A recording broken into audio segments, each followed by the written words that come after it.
Praise be to the Most High God. Most High God come first.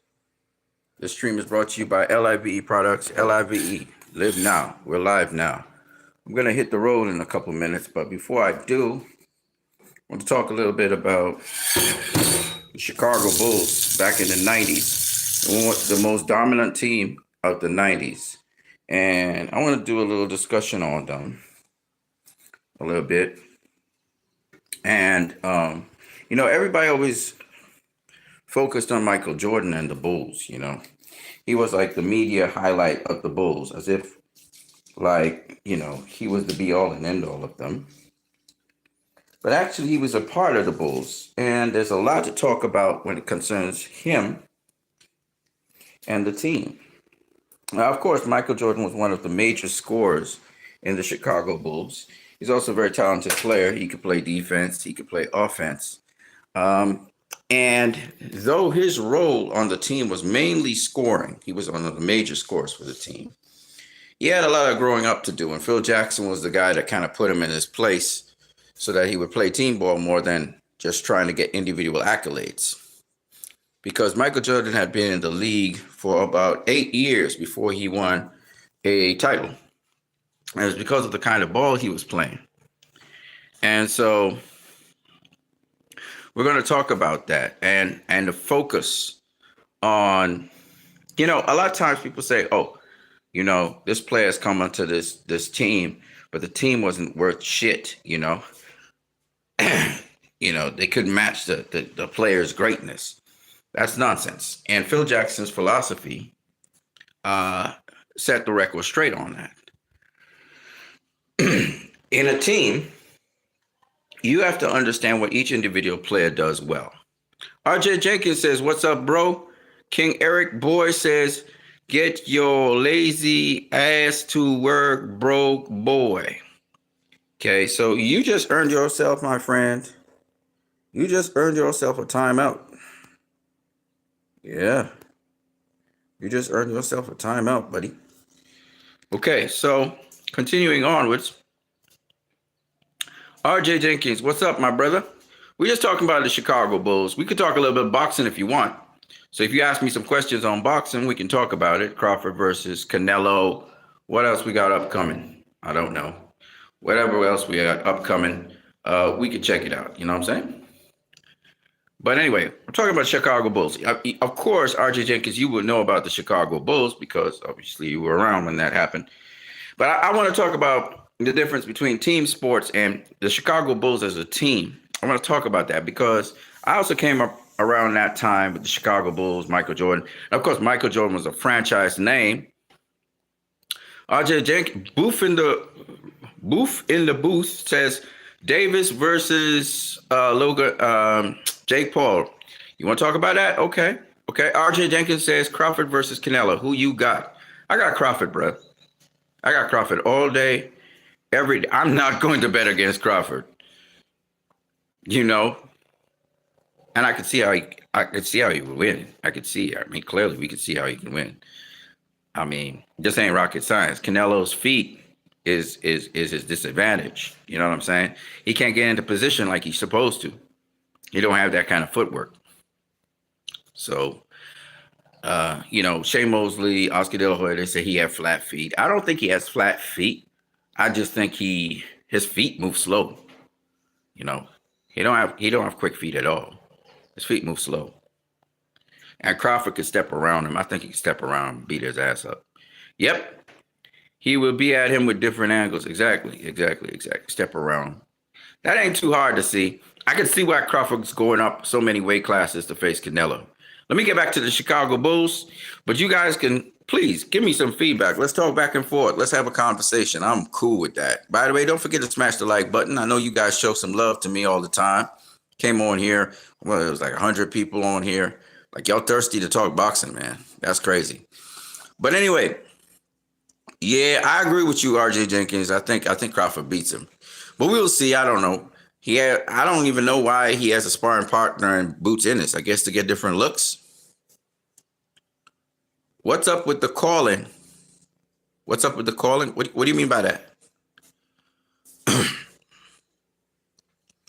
Yeah. Anyways, back to what I was saying. So, everybody always focus on Michael Jordan, but people don't realize Michael Jordan, great player. Not saying no. Great scorer. Not saying no. But the thing about Michael Jordan is that there was a lot of media hype behind this dude when he came into the NBA. Some of it deservedly so, some of it by orchestrated design so he could sell products for, you know, send products for companies. And they needed a face of basketball. Just like how they need a face of boxing, they need a face of basketball. You know what I'm saying? So for the business, RJ Jenkins says, when I speak to you live, I don't understand. I still don't understand you, RJ. Joe Friday says, you look like every member of...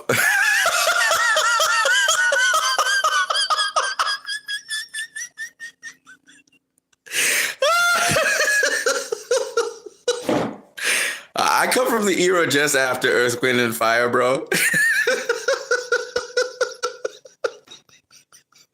So that's funny as hell. Yeah, I know. I've been called Earth, Wind, and Fire, dude. I don't know why, man. And I'm a musician too, so it's funny as hell. That is hilarious. And anyway, yeah. Yeah, Joe Friday. I hear you on that, bro. RJ Jenkins says, when I called in on your show last time, we spoke about boxing. Oh, you did? Oh, that's cool. I haven't had a show in a long time, bro. I've been mostly busy doing drinks and my own drink line of drinks, healthy drinks and punches and snacks. So that's what I've been more occupied with doing. So I haven't done a lot of streaming, to be honest with you guys. And the only reason I'm talking about basketball is because there's really nothing really hot in boxing. Like, who's the person that just said that? Somebody asked me about Booth in the booth said he wanted me to discuss Gervonta Davis versus Jake Paul. And also, we discussing right now Canelo versus Crawford. In between the Chicago Bulls, we talking about. And why I want to talk about this is because there's a difference between team sports and individual sports. There's a difference between when you're playing team sports, individual accomplishments and team accomplishments. Which one comes greater, right? Which one is more important? It's the team accomplishments, right? Individual accomplishments are cool, but ultimately you want to win championships, and that's a team effort. That's not an individual effort, right? Joe Friday say, I'm subbing. You seem cool, bro. Okay. Well, hey, man, you seem cool yourself. RJ Jenkins says, David versus Jake is a clown show. I think it's an exhibition, so it really isn't a big deal. It's an exhibition, I think. It's not even an actual fight. So it's not a big deal for me, really. The thing I don't like is that he's going after this exhibition instead of doing an immediate rematch with, what's the kid name? Ah, shit. I always forget his name. I don't know why. From Baltimore. What is his name again? You know who I'm talking about. For some reason, I just clean forgot his name. Roach, right. There you go. Lamont Roach. He should be rematching Lamont Roach, in my opinion. Okay? That's just my opinion. It's only my opinion. It's not, there's no rule that says you have to do that. But for me, I would like that to happen. RJ Jenkins says Davis versus Jake is a clown show. Like I said, it's the exhibition, my friend. I don't think that. The only thing I have a problem with is, and again, that's just my opinion. It's not a law, but it's like, in my opinion, if you're going to have an exhibition, why not have those things kind of later down the road, like at the end of your career or something? You know what I'm saying? But whatever. Levy Vaughn 52 says hi, brother. But Gervonta Davis versus Jake Paul. Jake Paul is a heavyweight, and Gervonta Tank Davis is a lightweight, right? Okay. I'm not sure what Jake Paul is intending to prove.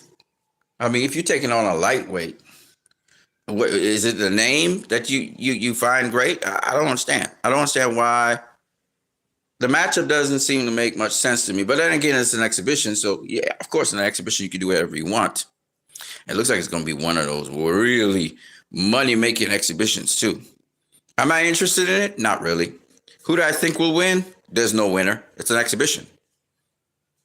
You know, I'm pretty sure that Tank will have the quickness advantage over Jake Paul. Jake Paul is slow. Jake Paul is like a slug compared to Tank. Tank is extremely quick, extremely sharp. Could there be a knockout in that thing? It's possible. I mean, anything is possible. You know, Chris Watts says Roach won that fight against Tank. I think a lot of people are in that ball club with you. I think a lot of us agree that we thought that Roach won the fight. That is true. Rainbow the God says Jake going to knock Tank out. He too slow. He too slow. He got size, but he's too slow. That's the problem. If he was bigger, yeah. But he's too slow for Tank. Tank is way quicker than him. Just too fast. You know, that's the problem.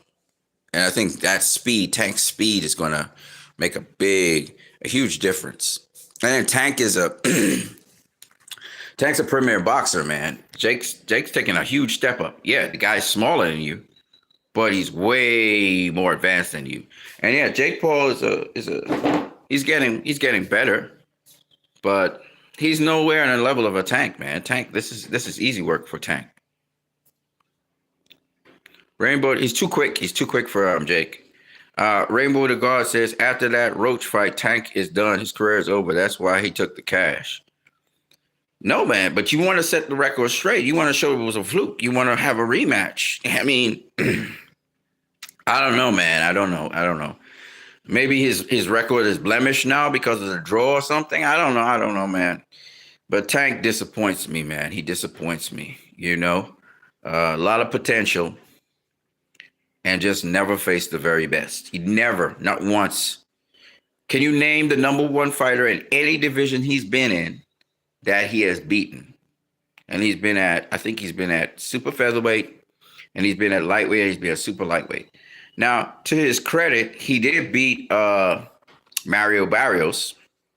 He did stop Mario Barrios when Mario Barrios was super lightweight champion, and Mario Barrios right now is the WBA champion, I believe. So to his credit, Mario Barrios just fought Manny Pacquiao to a draw. So to his credit, you know, he has some big name fighters on his resume who he beat. So to his credit, you have to be fair to him, right? He got Leo Santa Cruz. He got Ryan Garcia. He got what's the kid's name? Raleigh Romero, right? He got Pitbull Cruz, right? And all these guys went on to become world champions, except for Ryan Garcia, right? So, you got to give him some kind of credit. But these are not the premier fighters in any division he's been in. He's never faced the very best fighter in any division, the number one fighter, as we say. Chris Watts 313 says the only way he can redeem himself is a rematch. What's a rematch? This message is held for review. View the message. Let me see. Oh, fuck it. Okay.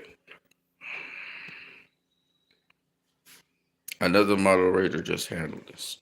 Okay. Oh, rematch. Yeah. I agree. A rematch. Yeah. You know what I'm saying? I don't know, man. Tank has been a disappointment to me, you know, and it is sad. I'll say it again. It is sad that he's not trying to face any number one fighter or any top fighter in any division. And his division is loaded, right? He got Shakur Stevenson in that division, who's a champion. There was this guy, what is his name? Keyshawn Davis was a champion. I don't think he's a champion anymore, but it was Keyshawn Davis was in his division.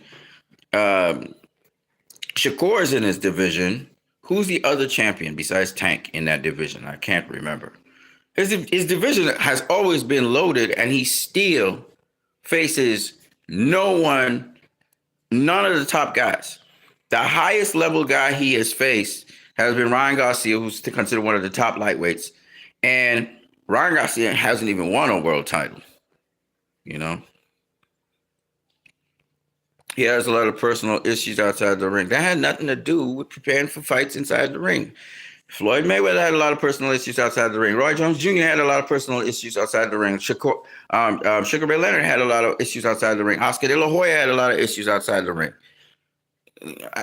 These guys come from a disturbed background. They're going to have issues outside the ring. James Toney, Jermaine Taylor, all these guys had issues outside the ring. That's not an excuse to not face the very best. He literally has never once faced the very best in any division. The very best. The number one guy. Never. And that's sad. That's sad. And that's the difference between him and Adrian Broner. Adrian Broner can say he faced the very best. He faced legends. That's Adrian Broner. Tank cannot say that. He's always ducking and dodging the very best. He's talking the talk, but he's not doing nothing. And to me, that's just disappointing. No matter if the fans bad talk you or whatever, if they have no merit, like for instance, Devin Haney faces the very best. He really does. You can't say nothing about Teofimo Lopez because Teofimo Lopez has faced the very best. And even if he's ducking or dodging certain fighters, he still faced the very best more than Tank. You know what I mean? That's what I'm saying. Tank's all hype, man. He's all hype, but he doesn't back up anything. He doesn't give his fans a reason to say, yeah, this guy's the very best. How can you be the very best and you never beat the very best? You can't be the very best. So he'll have a disappointing career, and it is what it is. It is what it is. Chris Watts says he has a lot of personal. Okay, you said that already. So let me get back to the Chicago Bulls for a minute. Now, how many of you guys grew up in a time when the Chicago Bulls were reigning? I mean, they reigned over almost the entire of the 1990s, right?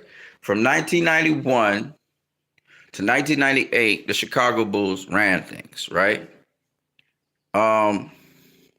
So Michael Jordan came into the NBA in 1984. He was signed to the Chicago Bulls. A lot of times, Jerry Krause got a lot of flack for the Chicago Bulls team, even though he was a great recruiter. He was a guy that got some of the best players to complement Michael Jordan, particularly. Now, Jerry Krause was, on one hand, he was an excellent recruiter. On the other hand, and he was a great architect for the Bulls. Let's not get it wrong. He did use consultancy and so on to get the best players.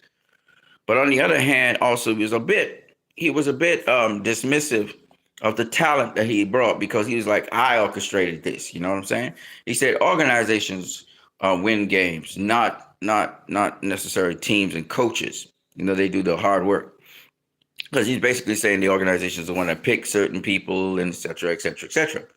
And he got a lot of flack for that. And the Bulls used to mistreat Jerry Krause. Even though you got to understand, without Jerry Krause as the general manager, you wouldn't have a Bulls team. So now I'll take this with a pinch of salt because Jerry Krause is always seen as negative. You know what I'm saying? D-Dak says, John Jones. I don't know what you're talking about, D-Dak. I think that's MMA. It's a boxing channel. I don't know much about John Jones, to be honest with you. I know he's a great MMA fighter. I think he fought at light heavyweight. That's about it. I don't really know much about that. You know what I'm saying? RJ Jenkins says, Cavs had the chance to draft Jordan first, but they picked Brad Doughty over Jordan. Yeah. Remember, even though Michael Jordan was a captain for North Carolina with Kenny Smith and with James Worthy, and also with James Worthy was the captain, actually. He was a senior. Him and Sam Perkins, they were the seniors for North Carolina, if I'm not mistaken, right? Correct me if I'm wrong, RJ Jenkins. So Jordan came in after them, but as Kenny Smith explained, after he came back from the Olympics, the first Olympics he went to, because remember Jordan went to more than one Olympics, but the first Olympic he went to, I think he was more of a senior player. Kenny came in after. Kenny was more a junior player, and Jordan at the time was the captain of the team. So after James Worthy and Sam Perkins left, it was Jordan who became the captain of the team. So Jordan had led teams before, and North Carolina, he always quote his coach, because a lot of as people say, a lot of quotations that Jordan say and he talks about and you see him popular for, it's actually his coach who used to say those things, and he's just echoing what his coach said. And another thing people don't know is Michael Jordan actually wasn't the best player in his family. He had a brother. Anybody know what the brother's name was? Michael Jordan's older brother, who taught him how to play basketball, okay, was way better than him, right? A lot of people don't know about that. Larry Jordan was his older brother's name. Go look him up. Larry Jordan, a lot of the moves that Michael Jordan used in the NBA was from his brother, Larry Jordan. Larry Jordan used to whoop his ass every time they played one-on-one. Larry Jordan was the guy that was actually recruited on the team before Michael Jordan. And Larry Jordan had a 44-inch vertical leap. That motherfucker could jump. When you talk about Air Jordan, as Jordan will tell you, the real Air Jordan was Larry Jordan. Because that motherfucker could jump. He was 5'8". He wasn't even 6 feet tall. He was 5'8". And this ninja used to pump the ball. He would leap in the air, double pump the fucking ball, and then dunk it backwards into the rim. That motherfucker could jump, right? And Michael had a growth spurt, I think, because Michael wasn't always 6'6". He was around about the same height as Larry, so Larry used to beat his ass. RJ Jenkins says he was short then. Him too. Yeah, Michael Jordan was short too. Yes, that's true. Michael Jordan, like Scottie Pippen, had a growth spurt, and Michael Jordan grew all the way up to 6'6", right? But even so, he couldn't fucking guard Larry Jordan. Larry Jordan was a bad motherfucker. Have y'all seen clips of Larry Jordan doing the fadeaway? Jordan has his famous fadeaway that he do. Larry taught him that, playing against Larry. And even I think there's a tutorial on YouTube with Larry Jordan teaching you how to shoot the ball, how to shoot free throws, how to set certain plays, the basic fundamentals of basketball, which Larry taught Michael. Michael's father's favorite basketball player was Larry. Larry made the high school, I think it was the high school team. Jordan didn't make the high school team because Larry, they picked Larry over Jordan. And Jordan was always envious of Larry, because his father, used to work with Larry on games and stuff. But Larry was older than him. Larry's the one that taught him basketball. So, but he always wanted to be better. Jordan always wanted to be better. And Larry is crazy, man. That's why you see a big guy like 6'6", like Michael Jordan, making all those extra moves in the air with his hands when he leaped, and he could get around players and he could spin in the air and all that shit. It's because of Larry. Larry was insane. Larry was insane. All right. You think Spud Webb was good. Larry was crazy. Okay. And Larry didn't make it to the NBA. He made it into what is called I think it was called the NBL or something like that. I can't remember what exactly. It was a league. He did get into a league, but I think that league was there. I don't know if it was before the NBA. I don't know what the deal is, but he got into a league of some kind. And I guess he was too short to play or some kind of thing, so he never made it to the NBA. And Larry went into engineering, and he went into business, and actually he manages the Charlotte Hornets for Michael Jordan right now. Yeah, but Larry really knows the game really, really well, and that's where so there's a lot of stuff about Michael Jordan that I find a lot of people don't know because they kind of commercialized him. And his deal with Nike was a great deal. I'm not gonna lie, but on getting into the NBA, he established himself. So he had all these great individual plays that he would do, on both ends of the court. The steals, The dunks, he would dunk over everybody. He was very exciting to watch. And remember, Michael Jordan, yeah, there was some great basketball. Dr. J was still around and all of that. But the kind of aggressive nature that Michael Jordan put into the game, the way how he viciously dunked, the way how he was kind of aggressive on offense, you know, and of course they would foul him. These are bigger guys, so they would foul his ass. You know, he hit the floor really, really hard, right? But he was tough. He was tough. He was real. His conditioning was incredible. So even when you hack him and you foul him violently, he still get the ball up. He still get the ball up because, as we all know, he had a big hand. He had big hands. That's the one thing that Michael Jordan had that Kobe didn't have. Kobe didn't have that kind of hand span to hold, and then he used to strengthen his fingers so he could hold the ball. He could throw the ball here. So if they hack him as he's going up, he would put his hand out this way and flick it back.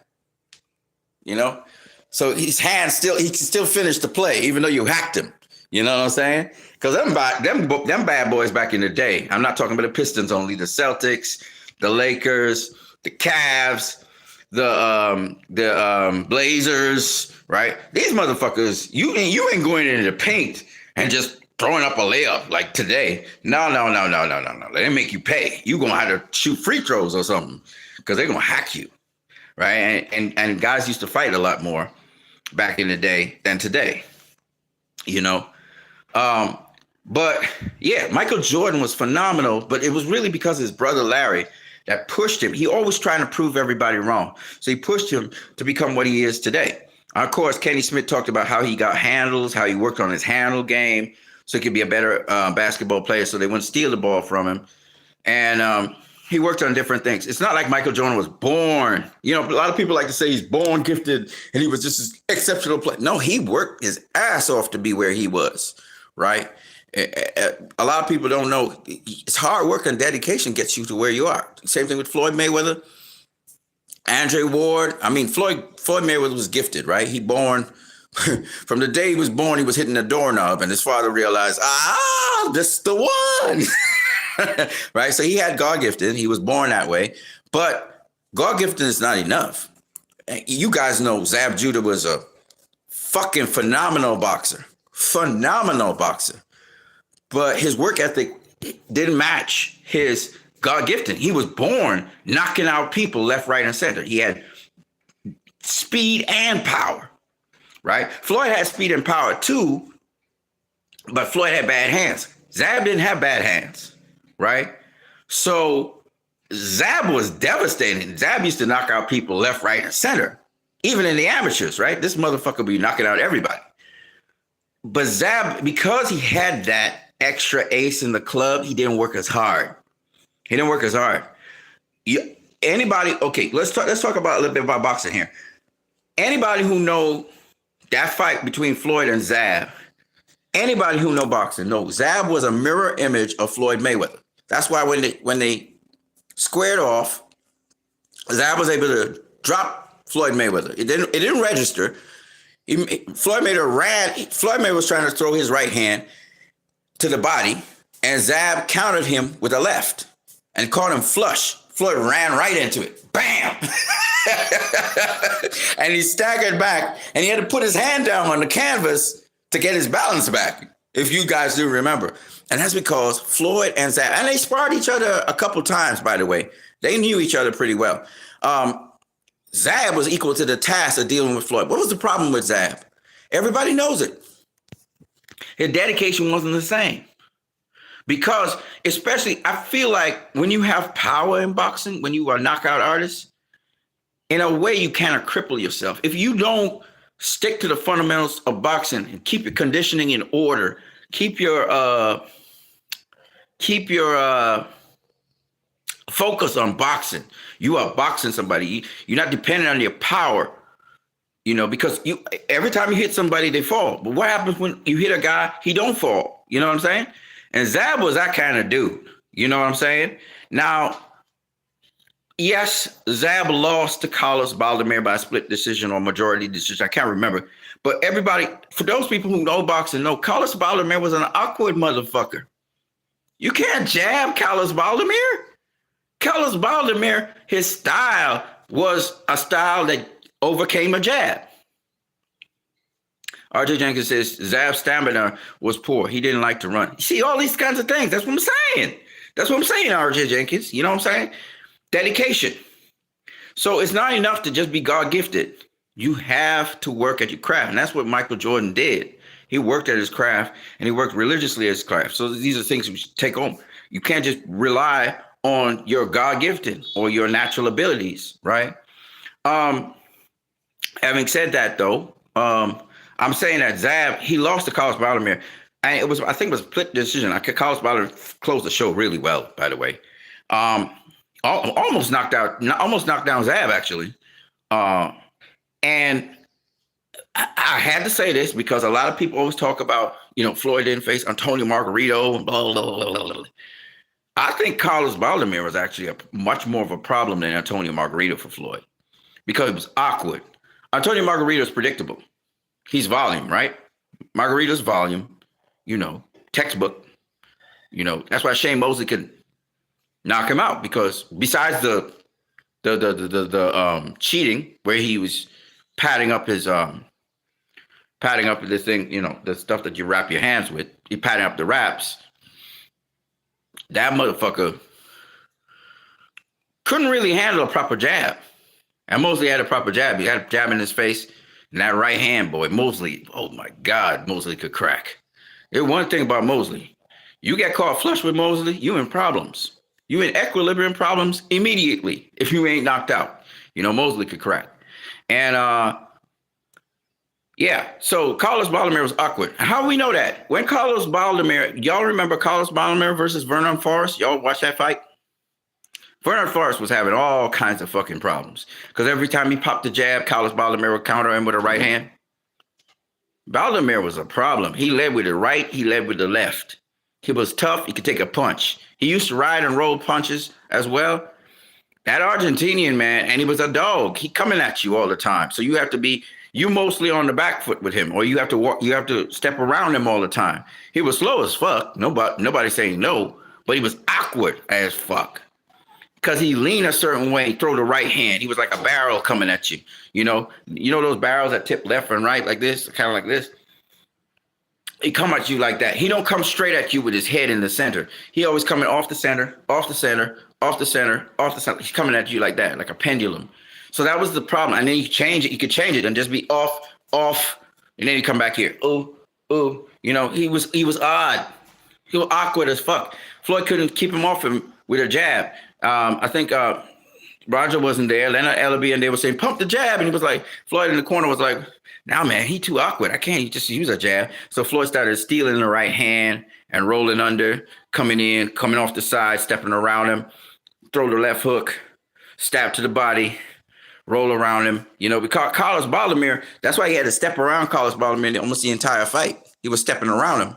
That's what Terrence Crawford going to be doing to Canelo. You understand? And I just wanted to say that because, man, Vernon Forrest was catching his ass with Carlos Baldomir. He's a tough customer, man. He tough. He awkward as hell.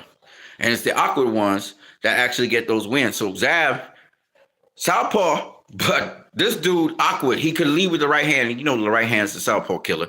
So, he was leading with the right hand, stealing shots on Zab. Zab wasn't expecting that. He thought this was a tune-up fight. You know what I mean? Stanimir Sekov says, Hustle Cartel Gaming, 3 times 666. Okay, man. Shout out to you. Yeah, but Zab was a problem. Zab should not have lost to Costa Zoo. Again, lack of focus. He was outboxing Costa Zoo. Then Zoo caught him with a shot. Kind of like, it reminded me kind of like Julio Cesar Chavez versus Roger Mayweather, where he did I think it was a leaping right hand. I caught Roger Mayweather, knock him down. Well, something like that happened with Zab. And then Zab pop up too quick, inexperience. So the fight was prematurely ended. Did I think the momentum was moving more into Zoo's favor? Yes. I think Zab was trying to make adjustments. People say that Zab was a front loader. That is, he bring everything he got early, and then later on he fade. Against Floyd, actually, he wasn't really fading. I think Floyd went to the body to slow him down, and I think that's what kind of took some stuff out of him. But he did make it the distance. He made it the distance. Floyd was going to stop his ass, though. He was going to stop his ass. The beatdown started to happen. It was bad. But Zab was smart. He you know, he bought some time by hitting him in the balls. Zab was a hothead. He was a front runner. Yeah, front loaded front runner. Yeah. I don't think he was a front runner. Think about his fight with Miguel Cotto. Think about his fight with he wasn't so much a front runner. I'll explain what I mean. He was a power puncher, right? So power punchers, you know, they fresher usually early on. Now some power punchers carry their power all the way to the last round. But he was fresh early. He was quick. He was sharp. Zab sometimes sat in the pocket too long. I think against Miguel Cotto, he should have been boxing him a bit and stepping around Miguel Cotto if he could. Miguel Cotto actually has underrated quick feet. Cotto actually has fast feet for a guy that, you know, is a pressure fighter. Cotto is an interesting guy. He got this amazing jab. He got a weird jab, man. He popped that jab at any time. You know, he always catch you with the jab when you don't expect it. That's what I like about Cotto. Cotto was a smart pressure fighter. And the thing about Cotto, he could go southpaw on your ass just like that and be teeing off on you just like that. Just like that. You know, the same power hand, because it seems as though his stronger hand was his jabbing hand. So when he gets you in trouble, he goes southpaw and start teeing off at you with his lead hand in the back. Cotto was a bad motherfucker, actually. And he could box a little bit. So, yeah, but Zab was durable, man. He proved it. He proved it by going the distance with Matisse, and he beat Matisse. He went the distance with Shane Mosley. No. That's not Zab. Sorry, my bad. Zab never faced Mosley. I'm thinking of Cotto. Sorry, my bad. Zab went also. He went the distance with somebody else. That Matisse fight, though. Ooh, that was something. Cause Matisse, Matisse can punch. You know what I'm saying? Yeah. It was a great performance against Corey Spinks. He finished strong against Corey Spinks, twice. He started really teeing off on Corey Spinks too late in the first fight. Great fight with Corey Spinks. He had a lot of good fights, man. You know, he was he's a 6-time world champion, I think he was, in 2 different weight classes. Going to go down in the Boxing Hall of Fame. You know, the last 3-belt undisputed champion of the world against a really great fighter in Corey Spinks. I mean, come on now. You know, I think Zab rose to the occasion when it you know, like Carlos Baldomir, he didn't expect that Carlos Baldomir would beat him. You know what I'm saying? He wasn't prepared. You know, that's when you're dependent on your gifting too much. You dependent on the punching power, and you at the top of the world. You just beat everybody, and so you don't step up. Mentally, he didn't step up his game for Carlos Baldomir. Now against Floyd, he did step up his game, and you saw the Zab that we knew, right, in the early rounds, particularly up from 1 to 4. You know, but Floyd made adjustments, started feinting him, started going to the body, started changing up his looks, changing up his stance and stuff. And he made adjustments to Zab and broke him down. But, Zab was, in my opinion, Zab and Floyd, in terms of skills, I think they match each other so perfectly. And Zab was the faster guy. He was quicker than Floyd by miles, sharper than Floyd. I mean, this guy could have been incredible. But again, mindset and dedication to the sport. Zab was quicker, much quicker than Floyd, just incredible fighter. But his decision-making in fights sometimes, where he should be, defensively, keeping his distance from a fighter and then changing range, all these subtle little things, these small things, all things, as my boy used to say. He didn't do that. And that's why he lost fights he should have won. And some fights, like a Amir Khan fight, for example, He came completely out the game. He just took himself out of the game. You know what I'm saying? Mentally, he checked out of the game. You can't do that in boxing. You know what I'm saying? Classly Negus Bai says, "Are you Scotty Mitchell's brother?" Scotty Mitchell's brother. Who is Scotty Mitchell, my friend? I don't even know who that is. I was talking about the Bulls. I know about Scottie Pippen. I don't know who Scotty Mitchell is. No, sorry, I'm not Scotty Mitchell's brother. But maybe you know Scotty Mitchell's brother, and he probably resembles me. And that is not something strange. I will tell you about the human genome another time and how limited it is and why we have what we call doppelgangers, people who resemble other people, or as we say, doubles, people that look like each other. And the familiarity of the human face is because there's just a certain amount of genes in the gene pool.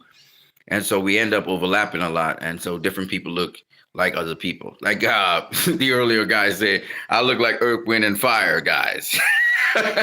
Which, I mean, it's because I'm holding my beard and my hair a certain way. And then my hair kind of recedes on the top a certain way. I look like Earth, Wind, and Fire. It's true. So anyway, going back to what I was saying. So, Michael dedicated himself to the sport of basketball. Mayweather, Andre Ward. I'm mentioning the guys who are undefeated in this case. Mayweather, Andre Ward, Joe Calzaghe, they dedicated themselves to the sport of boxing. Rocky Marciano, same thing. You may not be in the same kind of way, but they dedicated. And one of the more important things a lot of people don't realize is conditioning of a fighter. If a fighter is well conditioned, it's hard to knock him out. And if it's hard to knock him out, they always have an opportunity to win, right? So conditioning is like the foundation for this whole thing. And we're not just talking physical conditioning, we're talking mental conditioning as well. You should be under circumstances and situations where you're prepared for anything that could possibly happen in that ring.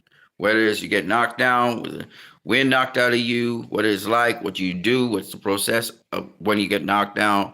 Let's say you get hit with a good punch, you start to go spinning. What do you do? What are the things you start to do?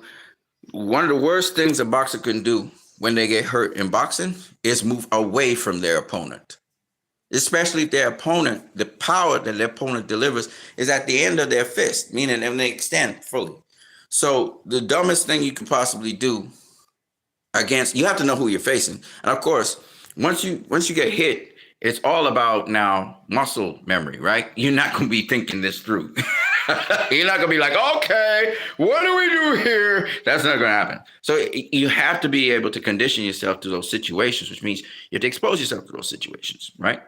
So what happens? You do not move away from somebody who has power by full extension. If the person's an inside fighter and they hit you with short chopping shots, that's when you have to stay away. You're going to have to use your jab.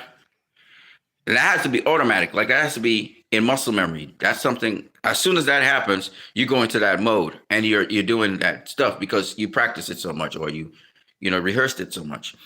It's not something to just think of. You're not thinking at that time. You just auto. Even some boxers talk about the fact that they got hit so hard they don't remember nothing. They don't even remember how.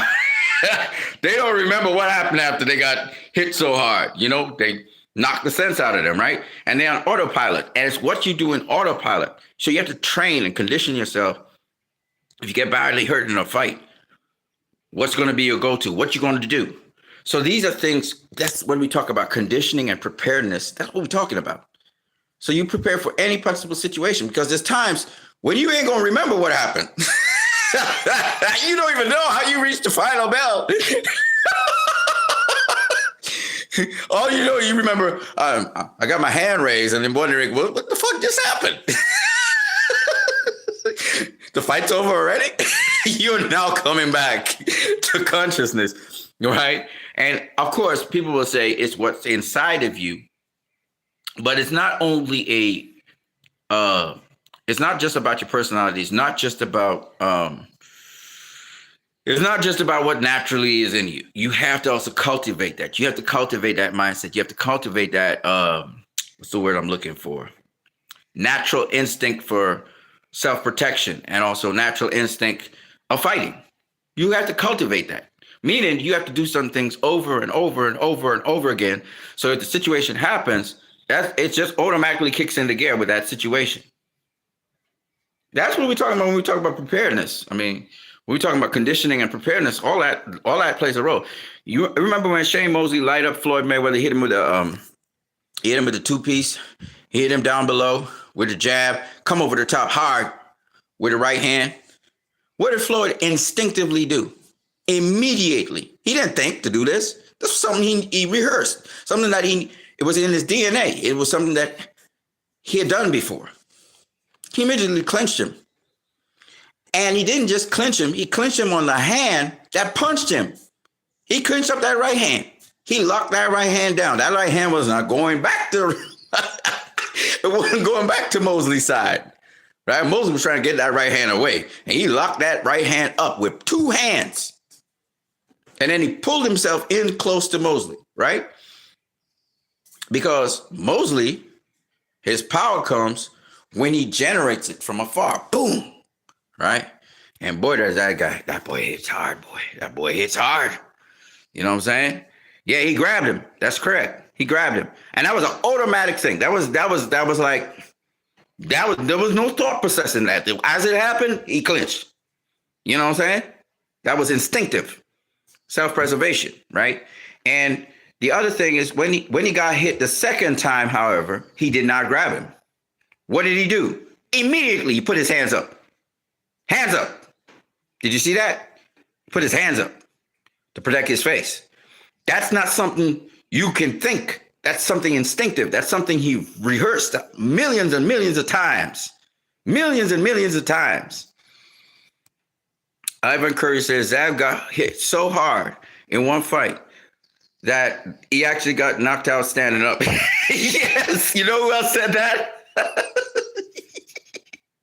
I know boxing fans remember that fight. I remember this.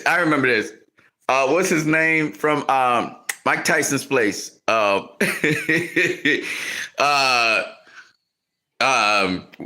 Dude said George Foreman hit him so hard he got knocked out. And the only reason he didn't stay knocked out on his feet, he was on his feet, was because Foreman hit him with another blow and brought him back. That's the thing. You see, boxing is an interesting sport. You can get knocked out. The fact that homie be saying, I don't even know. Andre Ward said he didn't remember anything after he got knocked down. Not one damn thing. Meaning he got knocked out. Right? He was working on autopilot after that. Woo! So that's how crazy it is. That's the kind of damage that people be taking in fights. And if you're not prepared for to go into an automatic response to these things, you dead. You know what I'm saying? It's kill or be killed. So that's the thing about preparation. And that's what Michael Jordan. So there's a difference between having God gifting and a natural instinct for fighting and practicing and rehearsing and drilling into your mind, into your psyche, into your framework, these different drills for when something happens, this is what you do. See, that's preparation. Floyd came forward and pushed Mosley back. Yeah, he did. But hands up, baby. He stopped doing the shoulder roll shit.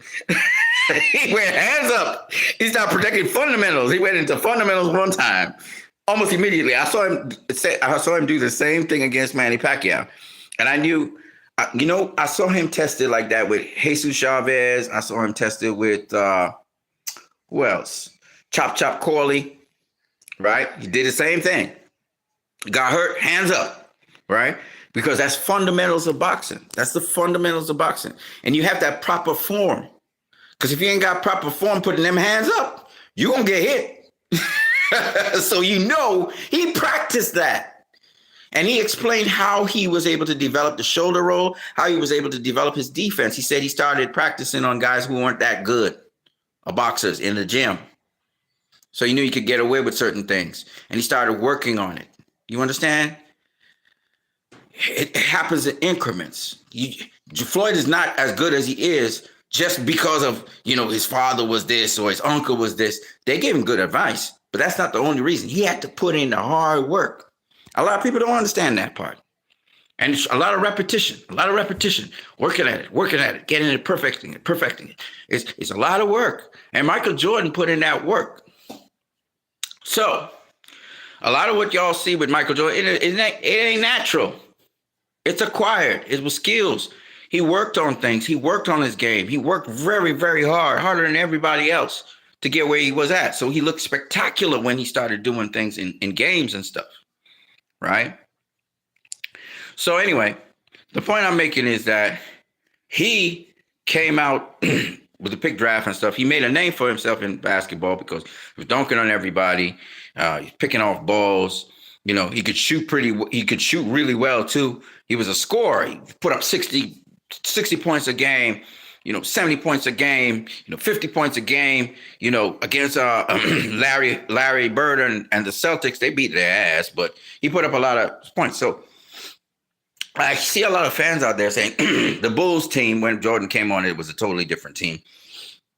The Bulls team, when Jordan came on it, they were saying that, those guys were shit that Jordan was around. But no, that's not true. Let me explain to you. Yeah, okay, the Bulls was last in the league or whatever, and he got them to go to the playoffs. They got swept, but went to the playoffs. But the point I'm making is, you have a team. You need to understand what each member on your team, their role is. And you have to build up what is called team camaraderie and team chemistry. Meaning, if you're good at blocking out people, like causing screens to happen, screenplays. If you're good at being a good center, you get the ball and you know how to protect the ball and then put it up and into the hoop. You have to understand what it is. Even though this team is last in the league, with those same players, with the proper chemistry, with the proper desire to win, because you see, when you're a team that's losing all the time, obviously the team morale is going to be low, right? And the people are not going to care that much. You know what I'm saying? Jose Chavez says Canelo about to hurt Crawford. Okay. You go with that, brother. You go with that, You never know. It's boxing. He should want to hurt Crawford, hurt business. You know what I'm saying? So we'll see. I don't know. Crawford gonna be the guy coming up in weight, to fight Canelo. So we'll see. So you don't trash your team. If you're on a team, you don't trash them. But Jordan, because he worked so hard, he couldn't understand as a rookie how his team, So he was the major scorer. He was the major defense. He was the major rebounder. He was the major guy carrying the ball up the floor.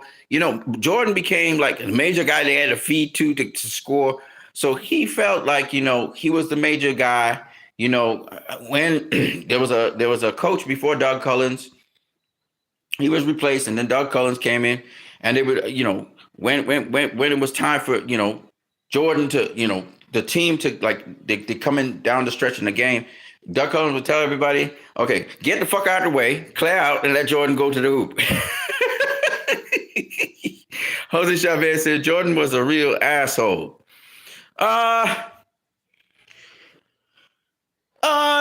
No, I wouldn't say that. I wouldn't call him an asshole.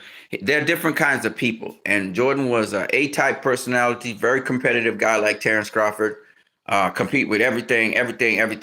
And Jordan was driven to win. He loved winning, and he liked proving people wrong. That was Jordan, right? Let's put it in the right context, okay? I know he was very him-centric. Jordan was very me-centric. He was all about him. It was all about his accomplishments. It's all about him winning. You know what I mean? But I'm going to explain to you why I like the Bulls and why they became successful. So under Doug Collins, it was like, offensively speaking, get the fuck out of the way. Let Jordan score. That's why Jordan used to score 50, 60 points, all that kind of thing. But the rest of the team, they put together maybe score 30 points. The rest of the fucking team, right? 30 points, 20 points. So a lot of people argue that Jordan wasn't playing with a team. He was playing for himself. And they say, Jordan was pulling the team along, but really and truly, Jose Chavez says, according to his teammates, I know what his teammates say. They say he was difficult. I know. I'm going to explain to you why he was important to the Bulls team. And yes, I agree with you that he gets a little too much shine, and everybody always focused on him. And the reason was because of his pizzazz, his swag. He got everybody's attention. He did all kinds of crazy stuff offensively. So, yeah, obviously he's going to get all of the attention. And then the other thing was, because he worked so hard, he thought everybody needed to work hard like that. And then, like his teammates said it, he was a ball hog. And we're gonna get to all of that. But I wanted to say this, though. Though that might have been so back then, and his attitude and his growth, he changed as a player, right? Remember, he was getting all the media, right? All the media always talking to him. They always want to know this from him, and they always interviewing him and stuff. So he was always like, in the NBA, he became the face of boxing by design, because Howard Stern liked that. I don't think Howard Stern was there at the time. I think it was another guy, but so it was by design so that the basketball would go worldwide, because Magic Johnson, Larry Bird were the guys at the time, and then Jordan became the face of boxing. So we got not boxing, I mean the face of NBA basketball. And NBA basketball did do well under Jordan, and everybody wanted to be like Mike, right? Because again, me too. I wanted to be like Mike. I like the moves he used to do offensively. So, now we're gonna get to it. Don't get Jesus Chavez, Jose Chavez. Sorry, we're gonna get to it. That's why I'm talking about the Chicago Bulls, because this was a team sport. This is not an individual sport. Yes, there are going to be some guys that shine brighter than others, but it's about a team. So I'm glad you said that. Jose Chavez said, "Who would have won, Bulls versus Rockets in their prime?" I think the Bulls would beat the Rockets. And I think, hey, to be honest with you, if Scottie Pippen had continued leading the Bulls and he could get his temper under control, I think Pippen could have gotten a championship with the Bulls without Jordan. Did I think that Jordan could get a championship without Pippen? Yeah, I think so too. Yeah, if Pippen had left, but it was going to be harder. It was going to be harder because Jordan didn't really gel with teammates like that. If you were a competent teammate like B.J. Armstrong, and of course, if you didn't take shit from him. So, if he sensed any weakness in you, he'd go for you. But if you wasn't a weak individual, you were strong, and you didn't care that he was Michael Jordan, you're going to tell him, hey, you better respect me out here. I think he would have backed down, because that happened with Bill Cartwright. He was berating Bill Cartwright and saying, if you don't catch the fucking ball that I sent to you, you better catch the fucking ball. I'm sending you no fucking ball. And Bill Cartwright looked at him like, he say, let me tell you something, son, because he was the senior guy on the team. He said, if you ever talk to me like that anymore, I will rip your fucking head off. I think Jordan calmed down right there. You better respect me, brother, as a man. Careful how you speak to me. So, Jordan was passionate about things, but if he would step on you. If he would step on you. If he sensed any weakness in you, he'd step on you. He was like that vicious, right? Very aggressive. Kobe Bryant was something like Jordan.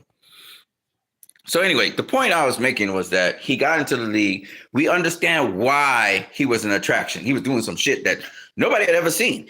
According to Isaiah Thomas, we saw this ninja jump in the air, right? He's got the ball. He jumps in the air, right? Jumps up in the air. The other guy jumps with him, right? This fucking ninja is going to jump in the air, get his hands and body around that dude. There's another guy jumping in the air, right?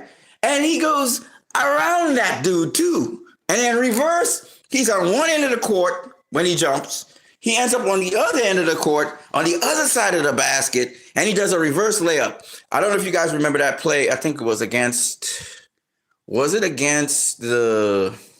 I don't think it was against the Blazers. It was against the Cavs, I think. It was the Cavs. When that fucking ninja jumped in the air, dude jumped with him, right? And, you know, Jordan had this hang time thing. This is the thing. I think he got people's imagination, the way how he would play. And I think they changed the rules of the game so they make sure that he could do this shit as well. But man, that motherfucker jumped in the air, right? And the other dude jumped with him, right? And he moves, he positions his hand around that guy. He did a kind of move. Let me see if I can. It's so crazy how he did that shit. Maybe you can see it from here. So he jumps in the air like this, right? There's a guy in front of him here. So he flicks the ball down here, right? He gets past this guy and he's going across here now. But there's another guy jumping with him. Jumping with him over here, trying to block him over here. So he takes the ball and he flicks it back this way.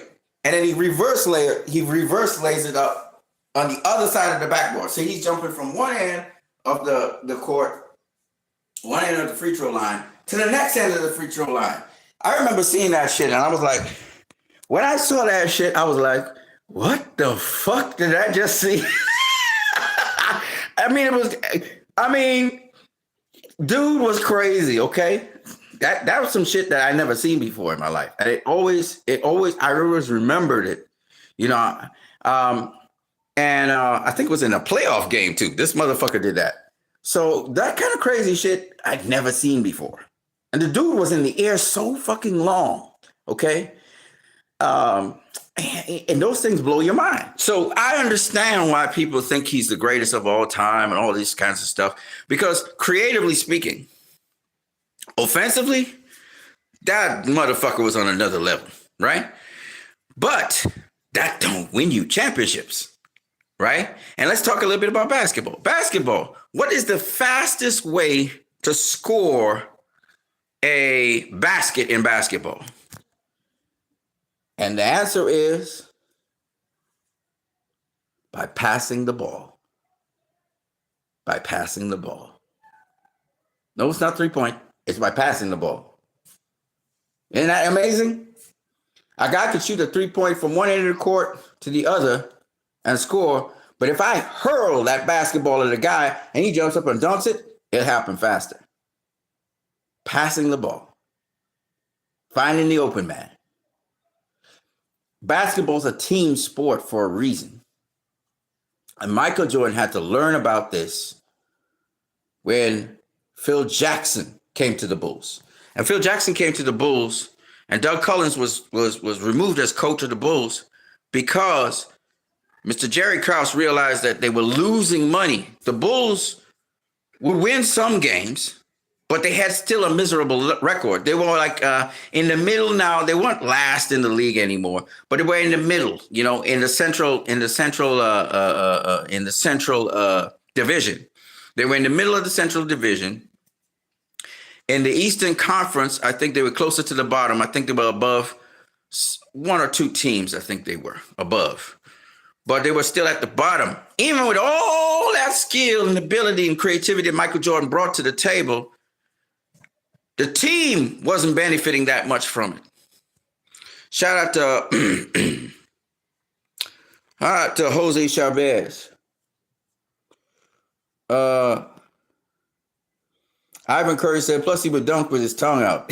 Yeah, that's something his dad used to do. His dad, when he's busy doing something, his dad's tongue is out. So he patented it after his father. Nothing he did was original.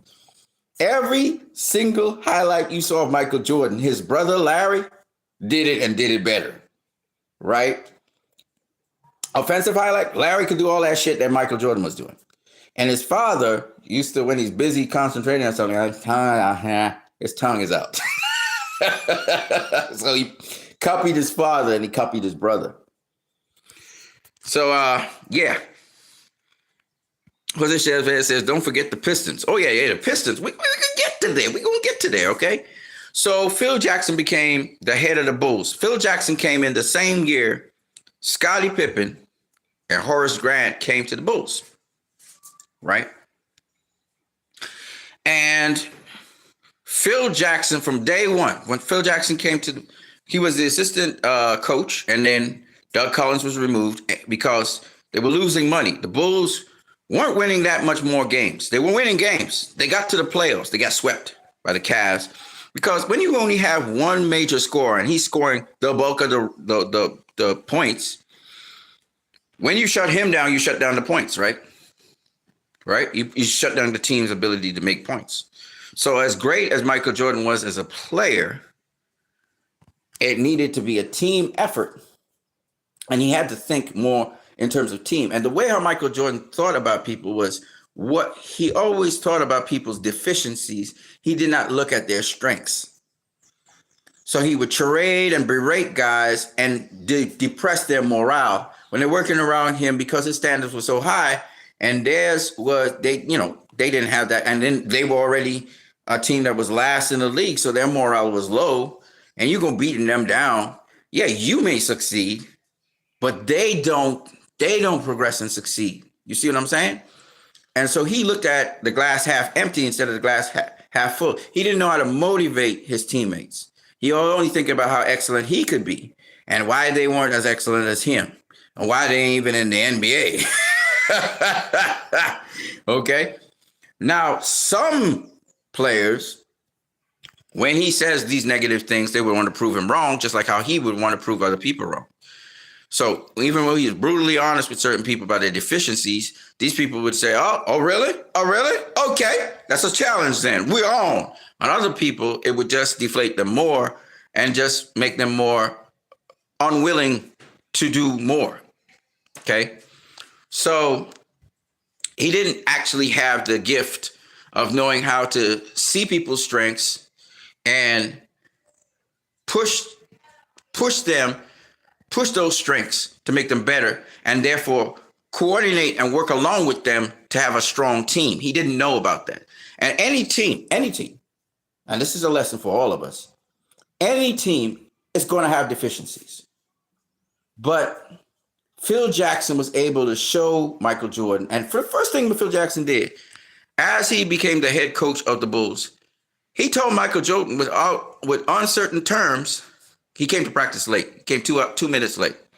He said, hey, hold up, homie. You can't be doing that. You have to start following plays, and you need to start following the rules that are set down by this team. And if you can't do that, then find yourself somewhere else.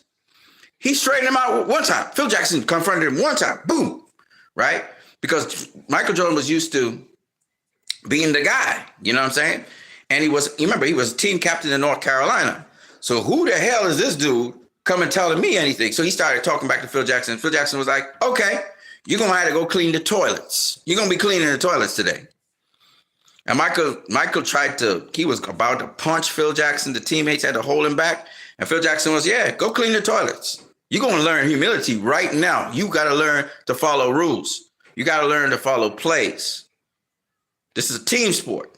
So he straightened him out one time, and that's where Jordan got respect for him, because Phil Jackson wasn't backing down. And Phil Jackson wasn't weak. And from there on in, Michael Jordan understood that he was going to now score less. He still wanted to score. He wanted to be the main scorer for the NBA so he could win win the accolades of MVP. Because he wanted to win MVP. He had these personal goals he wanted to accomplish. And Phil Jackson sat down with him and said, listen, Mike, which one do you prefer? To win a championship or to be MVP? And he says, championship. I said, okay, then. Then you have to learn to trust your teammates, because the problem with the Bulls is not the defense, it's its offense. It doesn't have enough. And you can't carry the offense all the way. So you need to learn to trust your teammates. You got to learn to pass the fucking rock. So Jordan used to play, as his teammates would tell you, his tendency to this day, and even in The Last Dance, his tendency is to draw attention to himself. He tend to ball hog. His teammates would tell you that, right? Like Kobe Bryant, wouldn't pass the fucking ball. And I think it was game 6 of their game against the Cavs. Paxson is open. Every shot Paxson gets, shoot it, boom, he's landing. but Jordan wouldn't pass the fucking ball to Paxson. So Phil Jackson, they call a timeout, bring him home. Phil Jackson say, Jordan, anybody open? You see anybody open? And Jordan would not answer him. So they keep on talking in the huddle. They got 20 seconds. And he repeats to Jordan, is there anybody open? And Jordan doesn't say anything. They go on. So Phil Jackson says, is there anybody open? So Jordan finally hesitantly says, Paxson. He said, then pass him the fucking ball.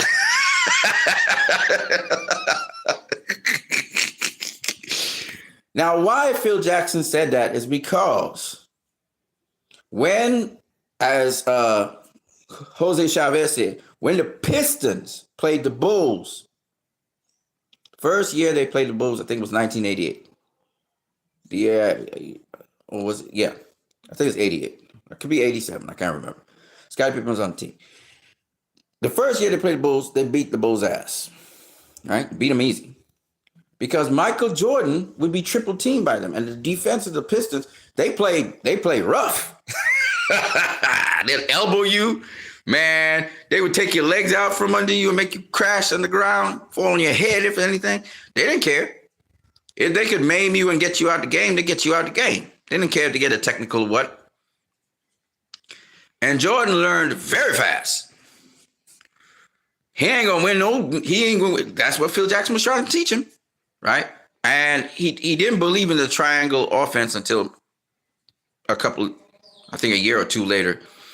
He still tried to ball hog, and they had to take him out of games. Sometimes they take him out of the game, bring him back in the game so that the offense would flow. And Scottie Pippen, he started to rise up the ranks to what was now known as the power forward position because they didn't have no point guard. Jordan was usually the point guard, used to bring the ball down the floor, but they needed to build something where more players would get to touch the ball and more players could shoot the ball. So that's how the triangle offense came out from Tex Winter, right?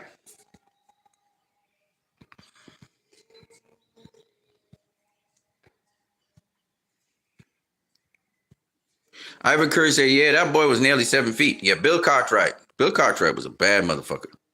And he scored. He was one of the major scorers of the early Bulls.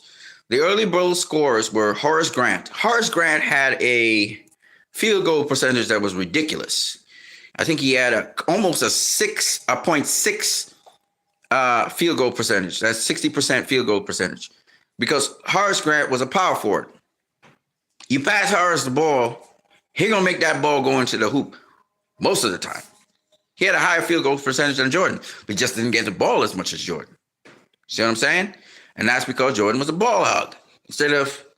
And y'all will say, oh, Jordan led the league in assists and he led the league yeah, but he didn't pass the ball. Listen to that. I didn't say assist. Assist is where you send the ball to a guy and then he shoots the ball or he dunks the ball or whatever and it scores.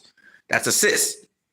I'm talking about passing the ball. Like, you should pass the ball. The person doesn't even have to be able to score. You're passing the ball so that the other person may pass the ball or they may dribble the ball first and do whatever they got to do and then score. You see what I'm saying? He didn't do that a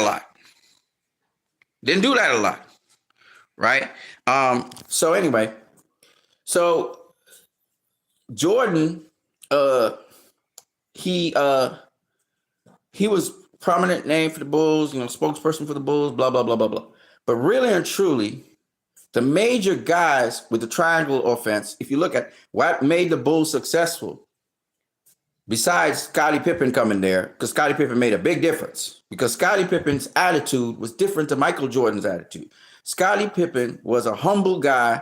He wasn't trying to put himself in the foreground. He put the team before himself. Whatever the team needed, he would try and do. And the other thing about Scottie Pippen, which made him perfect for team sports and team playing, period. Scottie Pippen didn't have no ego. You know how Kobe Bryant and Shaq, they would clash? Scottie and Michael never clashed. Scottie and nobody ever clashed. If you look on that Bulls team, he never clashed with nobody. It wasn't about ego. It wasn't about himself. It's his personal accomplishments. Scottie Pippen was interested in the team. And Phil Jackson even said this about Scottie Pippen. He says Scottie Pippen is actually a better all-around player than Michael Jordan. And it was true. And I'll explain. It's very simple. Very simple.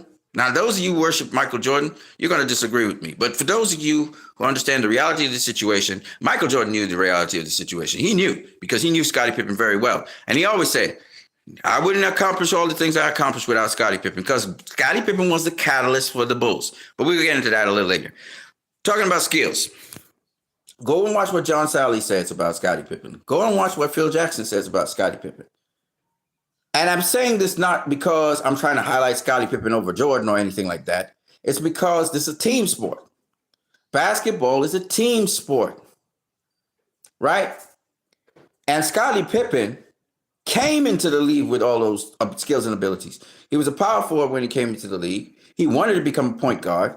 He ended up being a point forward. He didn't end up being a point guard because different people could bring the ball up the floor. With the triangle offense was an interesting thing. It was something where you're constantly rotating around each other in the form of a triangle. You're forming a triangle all the time. So you're running screens, you're setting plays, you're going back door, you isolate. Sometimes you also get the open man. You free up the space. You move the defense around to get an open man. Right. That's the beauty of the triangle offense, and it's a team playing thing. It's all about passing. It's all about passing. The power of the triangle thing is any given player could end up getting the shot. So now it confuses the defense of the opposing team because whereas the opposing team had to focus just on one player, which was Michael Jordan, now you have to focus on multiple different players because you didn't know who was going to get the shot because they could go back door on you and just throw up. Like Horace Grant could come back door and just, put up a 2-point right there.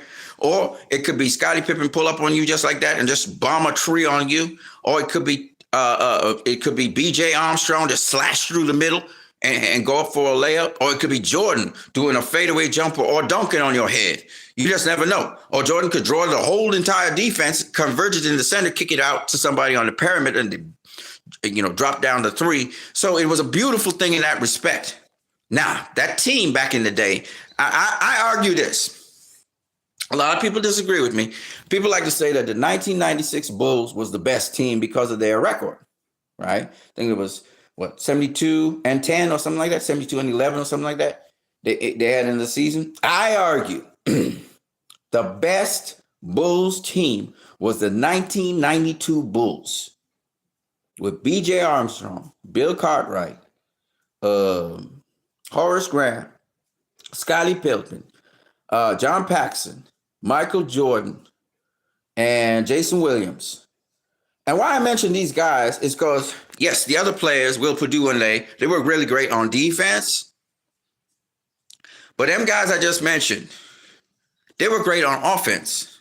B.J. Armstrong was a wicked three-point player. He could also slash to the rim, and he could also shoot the mid-range jumper.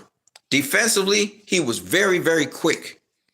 When you look at John Paxson was cold. I mean, he was the original cold Steve Kerr, right?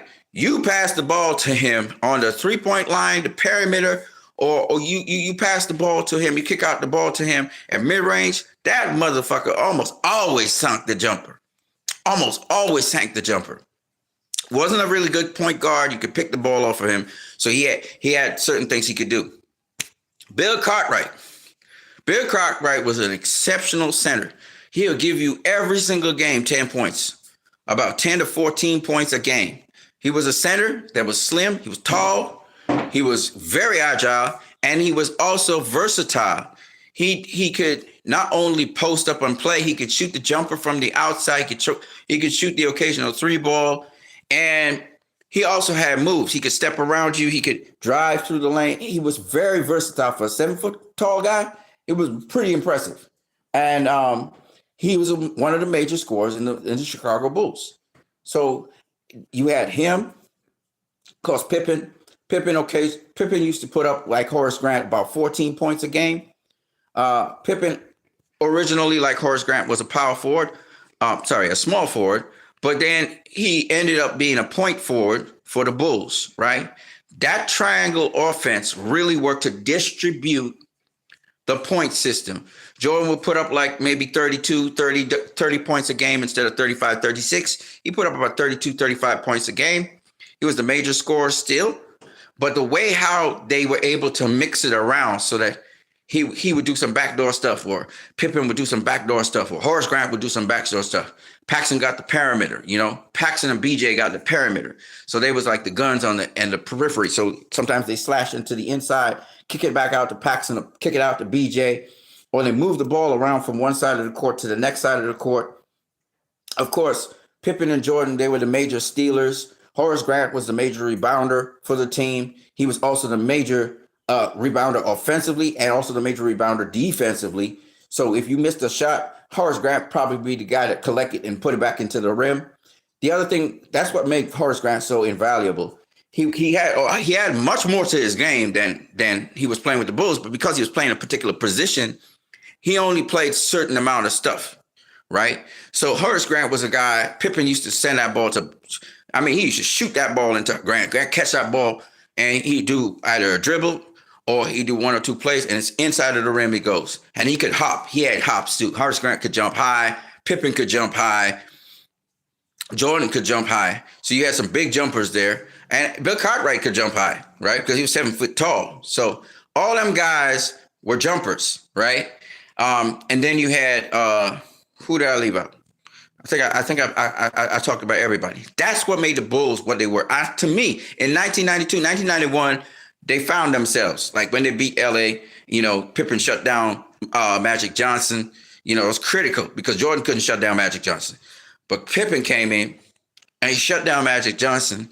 And then on top of that now, Jordan, Horace Grant, Paxson, and Bill Cartwright, they was able to mount an offense that LA hadn't seen before. And so they were able to sweep LA, given that LA won the first game. And of course, they're playing against Sam Perkins, Jordan's, the seniors who used to lead North Carolina, Sam Perkins and James Worthy. Those were the two guys who were on the LA Lakers. Kareem Abdul-Jabbar, he was out of the Lakers then.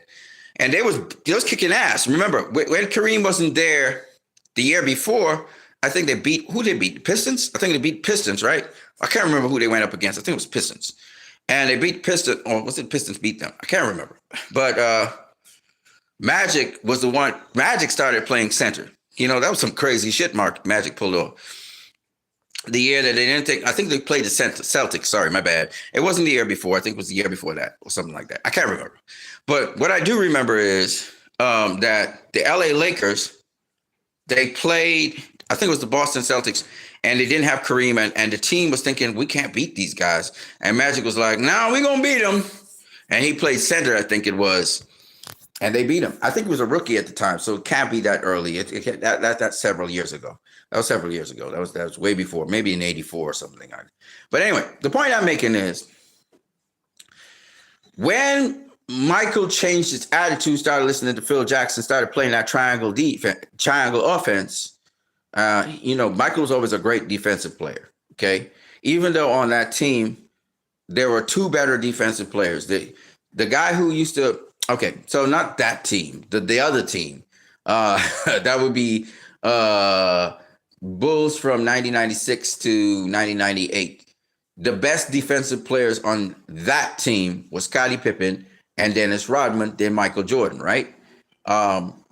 Rodman was, he was a specialist at guarding centers.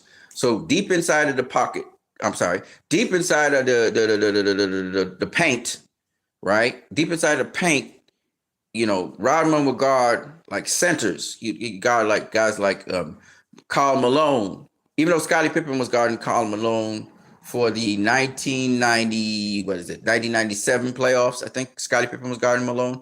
I don't know if he guarded Malone for the I think it was the 1997 playoffs. I think Rodman guarded Malone for the 1998 playoffs. But anyway, Pippen was a guy that could guard everybody from 1 through 5. He could guard any position. He could play any position. He was a guy that could dunk the ball just like Michael Jordan. The free throw line dunk, he could do it. The reverse layups, he could do that. The throw the ball up in the air with, not looking at the rim. He could do all of that shit. Double pump, everything. Pippen can do everything. He could do the finger rolls, all those movements with the hands where you get the ball, to the rim. He could do everything that Jordan could do offensively. And defensively, he could do a little bit more than Jordan defensively because he could guard positions 1 to 5. You see those small guards and small forwards? Pippen can deal with those guys too. He was quick enough. He had unbelievable foot speed when he was playing defensively. So a lot of people say, Scottie Pippen was Michael Jordan's sidekick. That's bullshit. If you want to say they were somewhat of a support to Michael Jordan, you could say that, but that's not true because it was a team. Michael Jordan was a support to the team. His role was scoring, marking his man, playing his defense. Sometimes he double team a guy, and playing the triangle offense, in which he was a key scorer in the triangle offense, right? The major contribution that Michael Jordan gave to that team, and then the other things are bonuses, is he was the major scorer for the team. And then, of course, he sometimes get major steals. He was not a major rebounder for the Bulls team ever. And that's a very important point. Scottie Pippen was a major rebounder. Horace Grant was a major rebounder, right, for the Bulls team. Scottie Pippen used to put himself on the line. What I mean by that is he would draw a foul, an offensive foul. Scottie Pippen was known for putting himself in the way of guys driving to the basket and get offensive fouls. Did Jordan do it too? He did, but not as much as Scottie Pippen. I'll show you some other things that Scottie Pippen did that a lot of people just never pay attention to. But Scottie Pippen was a guy who, if he's doing a full court press on your ass, he's going to direct the point guard into the Bulls defense. And that's something clever. He was a very clever player. The way how he guarded people, most people, when you're guarding a player, you use the forearm check. So, like, if you know anything about basketball, like, the inner workings of basketball, then you realize how good Scottie Pippen was. And he wasn't no fucking Scott's sidekick. That's bullshit. He was the Bulls' catalyst. He was the guy. He was the heart of the Bulls. Scottie Pippen could guard 2 people at once. Okay, Scottie Pippen was a guy, double team. Scottie Pippen used to initiate the defense for the Bulls. What I mean by that is sometimes when you see Jordan benefit off of a steal, it's because Scottie Pippen stared the guy into Jordan to make that steal happen. Like, y'all don't even understand how that guy had serious knowledge of basketball. Scottie Pippen, he learned a lot. When he came into the league, he used to listen to Jordan a lot. And he was like a sponge, absorbing everything he could get, right? Scottie Pippen understood the formations. Like, he understood the game like that. Jordan was great in individual one-on-one isolations. That's what Jordan was good at. But guess who facilitated that? Guess who made that possible? Phil Jackson and Scottie Pippen with the triangle offense.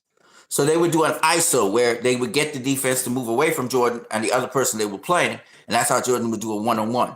And because they knew that sometimes the teams would want to double team, you had to make force the team through screens. So Jordan would work around a screen with a guy, and they would screen off the other players so they couldn't get to Jordan. So they ISO'd.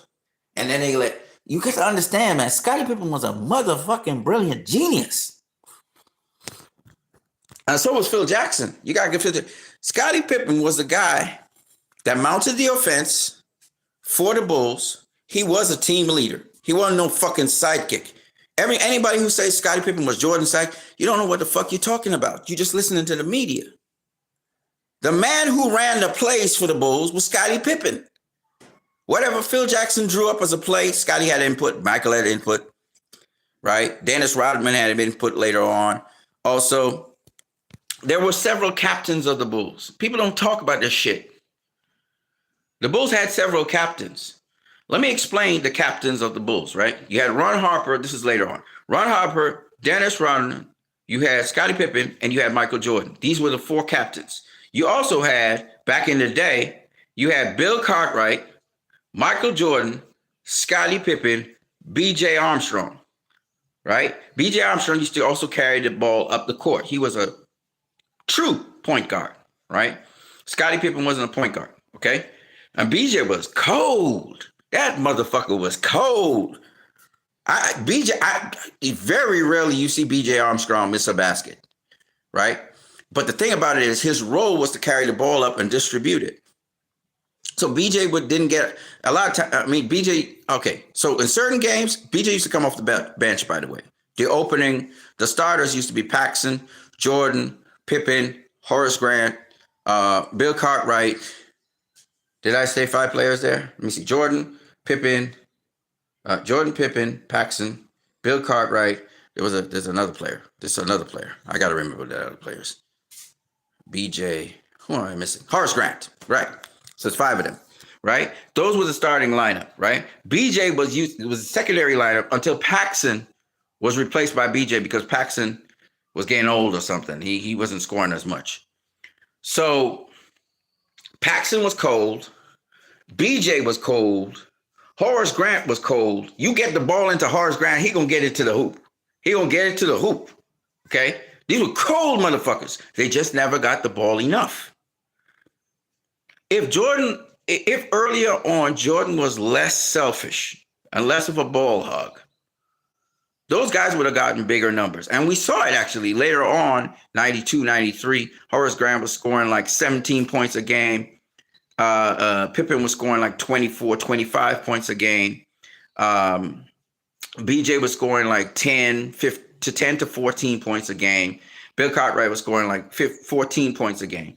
So these guys' numbers went up. And you know what's the funny thing? Jordan's numbers also went up. Isn't that interesting? So what I'm trying to say is the less selfish you play in basketball, the less you are willing to pass the ball. Yeah, sometimes you want to have the game-winning shot. You know, everybody focus on clutch. You need to be clutch in basketball. You need to be clutch in basketball. No, you don't need to be clutch in basketball. You just need to put the ball through the hoop, okay? And if somebody's putting the ball through the hoop and you ain't putting the ball through the hoop, you pass it to them.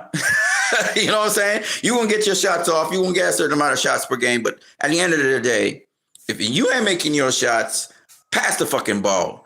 All right. And then and once you can work yourself back into it. So like there were some cold motherfuckers on that team, you know, and it's just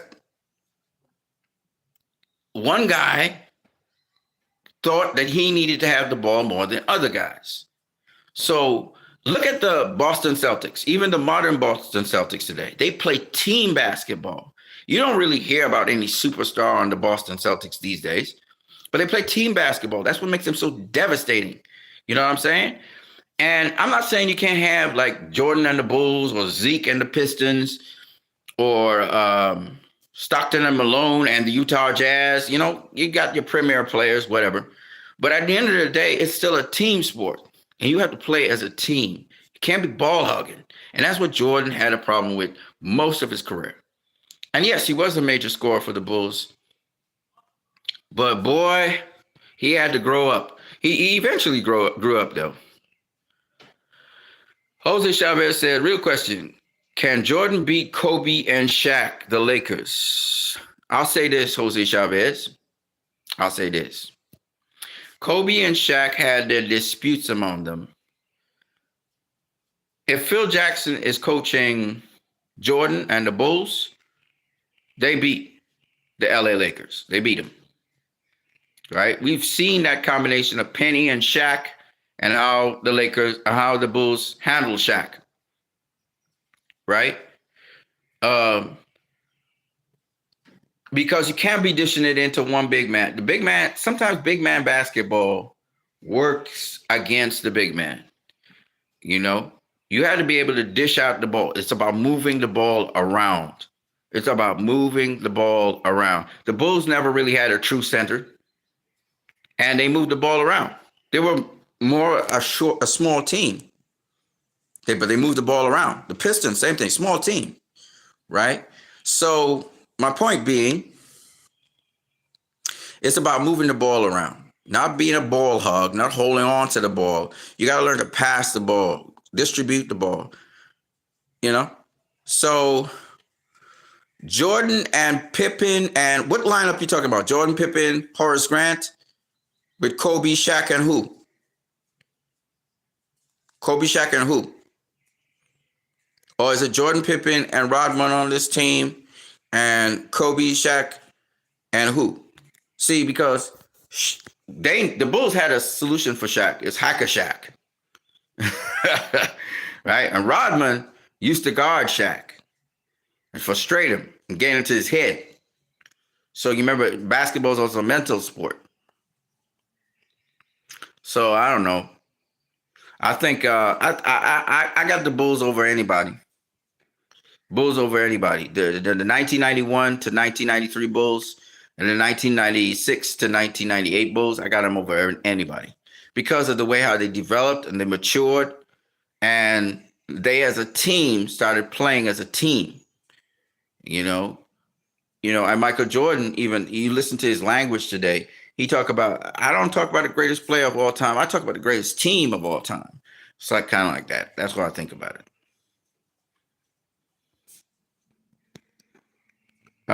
Saeed Habib Shah says, love you. Please say my name. Aban. ISM a kid, please. Saeed Habib Shah. Shout out to you, brother. Saeed Habib Shah says, say hi. Say hi, brother. Such as an egg boy says, your name, Uncle Ben? What? James, what? Is your name Uncle Ben? No, my name is not Uncle Ben. Greg Ledisma says, weren't you Neon's bodyguard? Whew. Greg Ledisma says, the Jamie Foxx in the soulless hairstyle is going brazy. Bruh, I don't even understand what you're saying, bruh. Are you a bot? Are you a human being? Anyways, man.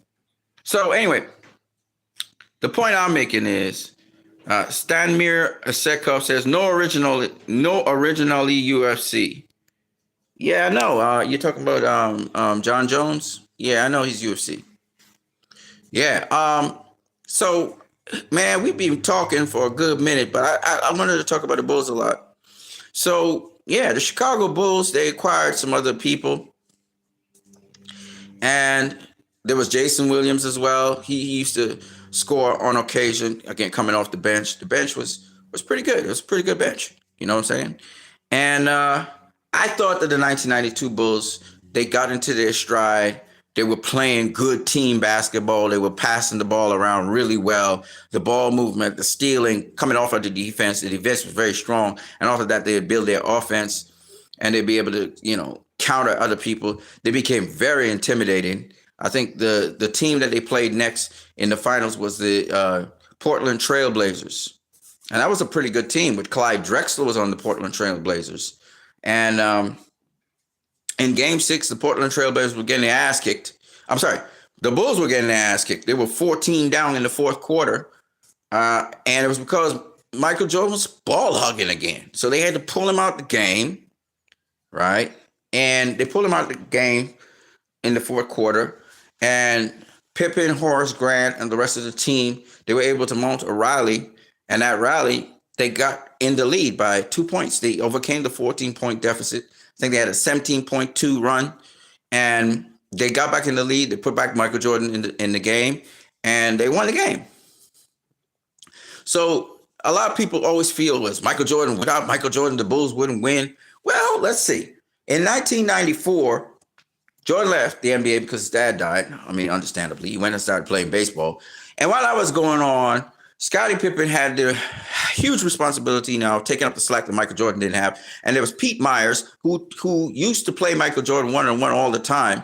And Pete Myers replaced Michael Jordan. And they didn't collapse as the Bulls team. They went on to have a 55-game win in the season, even though it started off really rough without Michael Jordan. I mean, they were losing game after game after game. So people was like, oh, boy, looks like the Bulls are going to be nobodies again. They're going to be at the bottom of the rankings. Nope. They ended up second in the rankings in Central Division. I think they were somewhere in the middle. I think top 4, top 5 in the Eastern Conference. And they swept the Cavs, and then they went on to face, in the Eastern Conference Finals, the New York Knicks, which they lost to because of controversial judgment by a referee when Pippen challenged a guy that was shooting a 3. And he did make contact with the guy, but it was after the guy had shot the ball. And they literally, this was in the final minutes of the play, the 5 seconds of the play of the game. The guy was able to shoot 3 points, and they were able to. The Knicks were able to beat the Bulls. The Bulls went on to beat the next game, but then the Knicks won the final game. But they were saying if they didn't foul Pippen. They didn't call a foul on Pippen. Bulls would have won that game. And then here's what would have happened because time ran out. Then when the Bulls won the next game, they would have won the series. And it's one of those things they're saying. I don't know. But the point I'm making is without Michael Jordan, they made it to the semifinals of the Eastern Conference Finals. They probably should have been in the finals of the Eastern Conference Finals, and then probably would have gone on to face the Rockets. And some people say, well, the Bulls are beating the Rockets. We don't know. We really don't know. That Bulls team was firing on all cylinders. When they started to fire, they started to fire. You know what I'm saying? Pippen was, I think, All-Star MVP. You know, something that I would just want to say on a side note with that Bulls team, Dustin versus Islam Habib Oliveira, Stanimir Sekov. Okay, I don't know what the hell you're talking. Oh, I think I know now. This is UFC you're talking about. Okay. I now get it. Okay. Yeah, I don't really follow UFC. I follow boxing.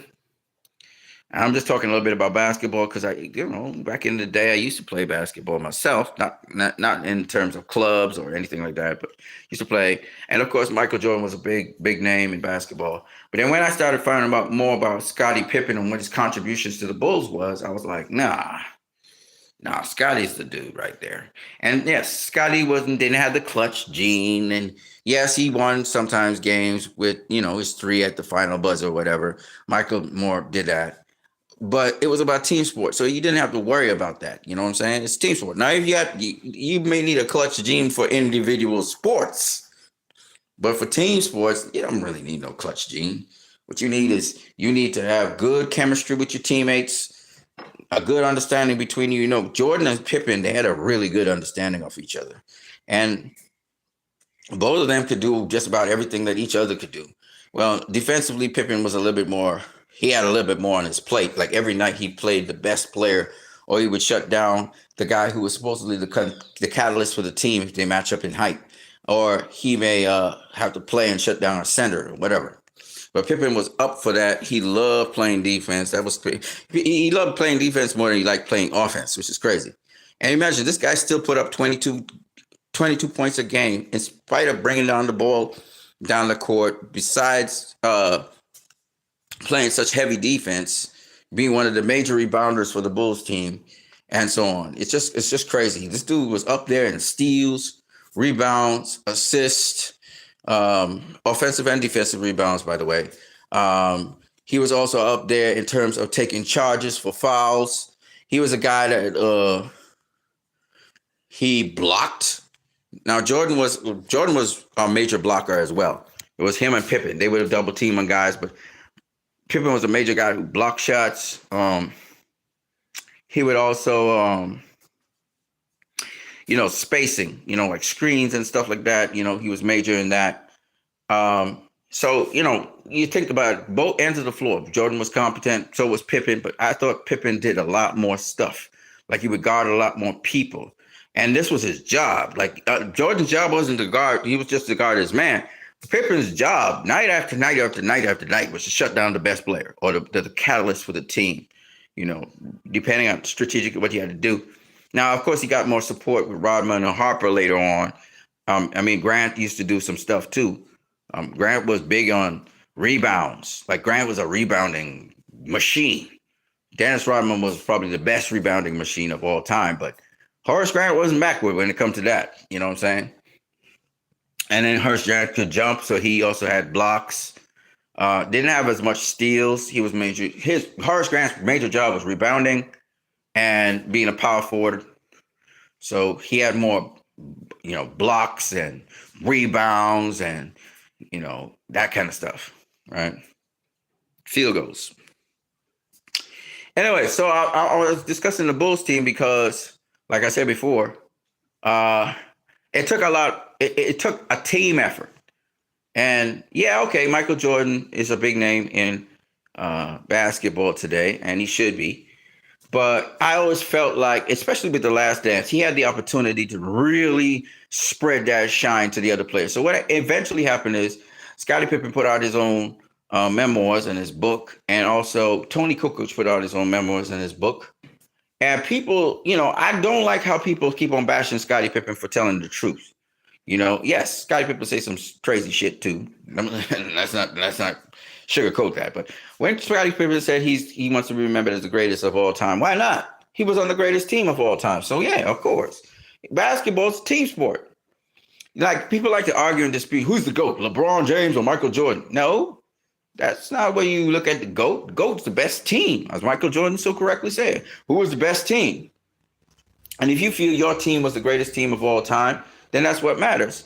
I was listening to all these people who don't know nothing about basketball. But when you listen to the people who actually know about basketball, talk, it's totally different because they see things in a totally different way. Like, for example, people talking about the GOAT, right? LeBron James don't play the same position as Michael Jordan, right? Michael Jordan played guard position, right? Scottie Pippen played point forward position. LeBron James plays point forward position. Scottie Pippen was the originator of the point forward, right? Whereas Michael Johnson, he played guard position, right? He was a point guard. He brought the ball up the floor. So it's like, and then the different sort of systems. Scottie Pippen played with a triangle offense. LeBron James plays with a different system. You know what I mean? Magic Johnson played with a different system. So it's like when you start talking about the greatest of all time, all this bullshit, what context are you putting it in? What is the criteria that you're talking about? People say it was understandable. Michael Jordan is the greatest basketball player. How? Offensively? Is this what you're talking about? Offensively? Like, creative plays, clutch plays, that kind of thing. That's what you mean? Because if you're talking about assists and passing the ball, distributing it evenly to different members so they can get shots and stuff like that, he ain't that greatest of all time. Get what I'm saying? So when you say, so if Scottie Pippen claims that he's the greatest of all time, once he gives the criteria through which he's talking about, he ain't wrong because he's been on the greatest team of all time. So it's that kind of stuff that, I always find disingenuous. And I feel like it's a commercial thing so Jordan could sell more shoes. It's a commercial thing like, they're trying to keep Jordan looking like he's the face of basketball. And I'm not saying he wasn't a phenomenal basketball player. Clearly, Michael Jordan was a phenomenal basketball player. But I feel like some people blow it out of proportion. And a lot of people got into basketball because of Michael Jordan. You know what I mean? So that's why I said I don't knock him. I liked playing like Michael Jordan. I loved how he leaped in the air and stuff like that. You know what I'm saying? So I'm not, he had much more, swag than Pippen. Pippen, if Pippen leaped in the air, he looked nasty when he dunked, but Jordan had a kind of swag to it, the way how he jumped and everything, So all I'm saying is I'm not saying Michael Jordan wasn't a great player and all that. He was a great player. But I feel like they're not showcasing and highlighting the rest of the Bulls team, the rest of the members of the Bulls team, what they did, how great they were. You look at any other team. You talk about Magic Johnson. Yeah, but he had a great team. He had James Worthy. He had Sam Perkins. He had Kareem Abdul-Jabbar. He had Byron Scott. The other people get shine, and they get shine properly. They're not seen as a supporting cast of Michael Jordan, of Magic Johnson. You get what I'm saying? Larry Bird and the Celtics. Yeah, okay, we know about Larry Bird, but he didn't have a supporting cast. Kevin McHale wasn't a supporting cast. You know what I'm saying? Robert Parrish wasn't a supporting. They were part of the team. So why is it for the Chicago Bulls, it can't be the same way? And show the brilliance of these guys, the brilliance of Scottie Pippen. Scottie Pippen is an all-time great. He was on an all-time great team. He contributed big time, both offensively and defensively, in very invaluable ways. He was a centerpiece of the Bulls team. He wasn't no sidekick. He was a centerpiece of the Bulls team. Without Scottie Pippen, the Bulls would find it very difficult to win. And we saw that when he left the season, he was out because of his foot, and he came back in. They was having a hard time until, and so, Pippen was a guy who would encourage you. You miss a shot, He get you back focused in. He would say, hey, don't worry about that shot. You focus on the next play. We need you for the next play, right? Michael Jordan was a different kind of guy. He used to, so Scottie Pippen would look at the glass half full. Michael Jordan would look at the glass half empty. He'd be going in on you. How could you miss that shot? You need to redeem yourself. You miss it. You know, Michael Jordan go in on you. Whereas Scottie Pippen would be like trying to set your mind at ease so you can stay relaxed, so you can focus on the game, so you can perform. Because sometimes people don't get into their stride till later on, like in the fourth quarter or whatever. Jordan used to miss a whole set of shots too. So the point is, you got to give people room to grow and breathe. Scottie Pippen was that dude. Michael Jordan was the opposite. Michael Jordan come down hard on you. And some people, they need it. They need to get kicked in the ass so they would step up their game. And other people, they don't need that. That's not the way how they get inspired and motivated. So Scottie Pippen was able to appeal to mostly those people, and that's why he was liked so much. Whereas Michael Jordan was resented a lot because he was always demand more of a person. He was never good enough for him. You know what I'm saying? And so, you know, people were looking for his approval, like younger athletes.